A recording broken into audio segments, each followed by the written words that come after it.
The Ephraimite forces were called out, and they crossed over to Zaphon. They said to Jephthah, "Why did you go to fight the Ammonites without calling us to go with you? We're going to burn down your house over your head." Jephthah answered, I and my people were engaged in a great struggle with the Ammonites, and although I called, you didn't save me out of their hands. When I saw that you wouldn't help, I took my life in my hands and crossed over to fight the Ammonites, and the Lord gave me the victory over them.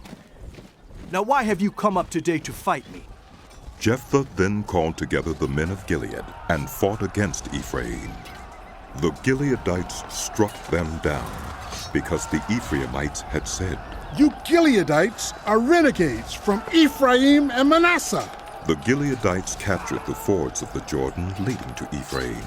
And whenever a survivor of Ephraim said, "Let me cross over," the men of Gilead asked him, "Are you an Ephraimite?"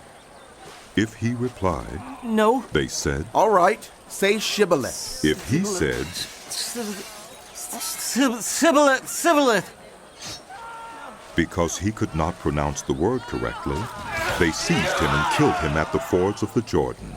42,000 Ephraimites were killed at that time. Jephthah led Israel 6 years. Then Jephthah the Gileadite died and was buried in a town in Gilead. After him, Ibzan of Bethlehem led Israel. He had 30 sons and 30 daughters. He gave his daughters away in marriage to those outside his clan. And for his sons, he brought in 30 young women as wives from outside his clan. Ibzan led Israel 7 years. Then Ibzan died and was buried in Bethlehem. After him, Elon the Zebulunite led Israel 10 years. Then Elon died and was buried in Ajalon in the land of Zebulun. After him, Abdon, son of Hillel from Pirathon, led Israel. He had 40 sons and 30 grandsons who rode on 70 donkeys. He led Israel 8 years. Then Abdon, son of Hillel, died and was buried at Pirathon in Ephraim in the hill country of the Amalekites.